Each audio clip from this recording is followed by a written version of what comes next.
আমি এখন একটা রেস্টুরেন্টে বসে আছি, নাম হচ্ছে বলিউড কারি। এটা হচ্ছে ডাল লেকের ঠিক সাইডে, পাশে দেখাও, এ পাশে দেখাও। এটা হচ্ছে আপনার ডাল লেকের একদম সাইডে। তো এটা হচ্ছে কাশ্মীর শ্রীনগর। এখানে কাশ্মীর শ্রীনগরে এই রেস্টুরেন্টে বসেছি। আজকে আপনাদের একটা খুব ইন্টারেস্টিং জিনিস দেখাবো। ওই পানির বোতলটা দেখতে পাচ্ছেন, ওয়াটার বোতল।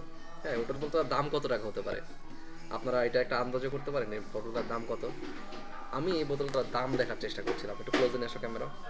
পুরো বোতলের আশেপাশে সব জায়গায় আমি খুঁজেছি, কোথাও কোনো দাম দেখতে পারিনি। হ্যাঁ, ওটা বোতলটার পরবর্তীতে এখানে পড়লাম, পড়তে পড়তে এইখানে লেখা আছে যে এমআরপি, আরও কাছে ক্লোজে নিয়ে এসো। হ্যাঁ, এমআরপি এই ক্যাপের নিচে লেখা আছে, মানে যে এটার ক্যাপের নিচে লেখা আছে। তো আমি ভাবলাম ঠিক আছে, পানি বোতলটা কিনবো কি না কিনবো পরের বিষয়। আগে হচ্ছে আমার মানে এই ওয়াটার বোতলটা খুলে দেখতে হবে, ক্যাপটা খুলে দেখতে হবে যে আসলে দামটা কত। তো আমি ক্যাপটা খুলেছি, ওয়াটার বোতল ওপেন হয়ে গেছে এবং এখানে এমআরপি লেখা আছে। এমআরপিটা একটু দেখান, 120 টাকা। কি সুন্দর একটা বুদ্ধি, কি সুন্দর একটা বুদ্ধি যে আমাকে এমআরপি দেখতে হলে বোতল খুলতে হবে, আর বোতল খোলা মানে কি বিক্রি হয়ে গেল। খুব একটা সুন্দর চালাকি এখানে, আমার কাছে খুব ভালো লেগেছে সিস্টেমটা। তবে বোতলটা খুব ভালো, প্রিমিয়াম কোয়ালিটির, এটাকে ইউজ করা যাবে। 120 টাকা দাম হচ্ছে, মানে ইন্ডিয়ান রুপি, এই 1000 ml এর বোতলের দাম। কিন্তু দামটা উপরে কোথাও লিখে রাখতে পারতো, আমরা আমাদের মতো মধ্যবিত্ত মানুষ দেখতো, দেখে অথবা বুঝে শুনে কিন্তু জিনিসটা। কিন্তু এটা কেন ক্যাপের তলে লেখা লাগবে? তাও আবার ক্যাপটা আমার ইনটেক করা, এটা দিয়েই খুলতে হবে। আমি তো পুরো অবাক হয়ে গেছি, কি ব্যাপার, এখানে 120 টাকা লেখা। আমি ভাবছিলাম যে হয়তো বা কত হবে, 50 টাকা 60 টাকা, 120 টাকা লেখা, এয়ারপোর্টের মতো দাম লেখা এখানে। তো ভালো লেগেছে, তো বুদ্ধিটা ভালো লেগেছে, টেকনোলজিটা খুব ভালো। যে নিচে লিখে দিয়েছে যে আপনারা ক্যাপটা খুলুন, ক্যাপ খুললে হচ্ছে এমআরপি দেখতে পাবেন, ক্যাপ খুললে ইনটেক খুলে গেল, আপনাকে তখন কেনাই লাগলো বিষয়টা। তো ভালো লেগেছে। আপনারা এই মার্কেটিং স্ট্র্যাটেজিটা ইউজ করতে পারেন যারা যারা এরকম দামি জিনিস বিক্রি করতে চান। তো আমার কাছে খুব ভালো লেগেছে।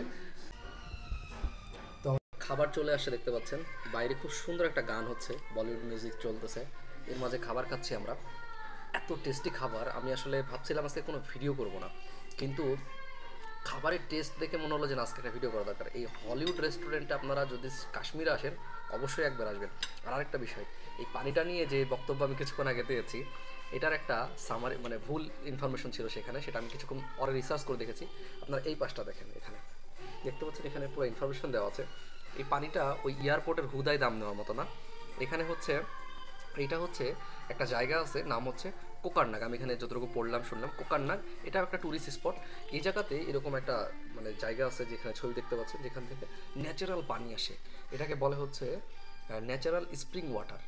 এটা খুবই দামি একটা জিনিস, এবং এটা ফিল্টার করা না, মানে রিফাইন করা না, রিফাইন করা বা কোনো কিছু মিনারেল ট্রেল অ্যাড করা কোনো কিছু না, যা শুধু রিফাইন করে এটার মধ্যে বোতলে করে আসছে। এবং এটা অনলি, এই কোম্পানিটা অনেক বড় একটা কোম্পানি, এই পানিটা তারা প্রোভাইড করে, এবং যা খুবই হেলদি এবং হেলথ বেনিফিট। এবং এখানে লেখা আছে মেডিসিনাল ভ্যালু পর্যন্ত আছে এটাতে, এবং এখানে লেখা আছে every drop is a gift.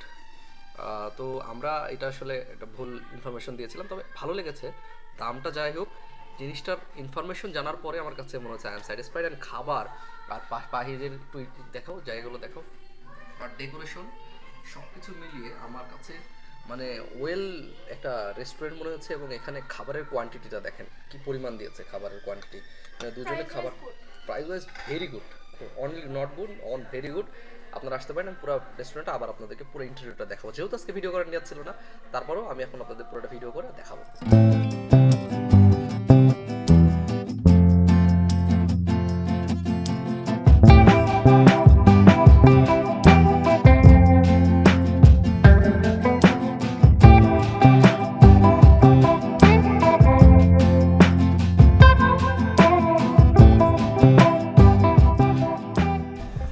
আমি এখন আছি হচ্ছে বলিউড কারি রেস্টুরেন্টে, দেখতে পাচ্ছেন এখানে দোলনায় বসে আছি এখন। আমি আপনাদেরকে সব ঘুরে দেখাই। এখানে দেখতে পাচ্ছেন দোলনা, খুব সুন্দর দোলনা, এবং লোকেশনটা একদম ডাল লেকের অপোজিটে। এদিকে দেখেন দোলনা বসা জায়গা আছে, এখানে আপনারা চাইলে সাইকেলিং করতে পারবেন। এখানে আমি এখন করছি না, আমি জাস্ট শুধু আপনাদেরকে দেখাচ্ছি এই পাশ দিয়ে পুরো জায়গাটাতে এত সুন্দর মিউজিক বাজতেছে। আমি একটু দূরে এসে ভিডিও করতেছি, হ্যাঁ এই বলিউডের রেস্টুরেন্টে একটু দূরে এসে ভিডিও করতেছি কারণ যেন কপিরাইট যেন না খাই আর কি। তো তাছাড়া খুব সুন্দর লাগছে, এটা ডেকোরেশন, পরিবেশ, এনভায়রনমেন্টের ঠান্ডাটা খুব ভালো লাগছে। তো আপনারা চাইলে আসতে পারেন এখানে, কাশ্মীর আসলে এই জায়গাটা আপনারা ঘুরে দেখতে পারেন, ভালো লাগবে। খাবার দাবারও ভালো লেগেছে, আমাদের ডেকোরেশনও ভালো লেগেছে, আর যে বললাম পানির ব্যাপারটা জানা ছিল না, একটা খুব ভালো একটা জিনিস জেনেছি। তো সবাই ভালো থাকবেন, ধন্যবাদ, আসসালামু আলাইকুম।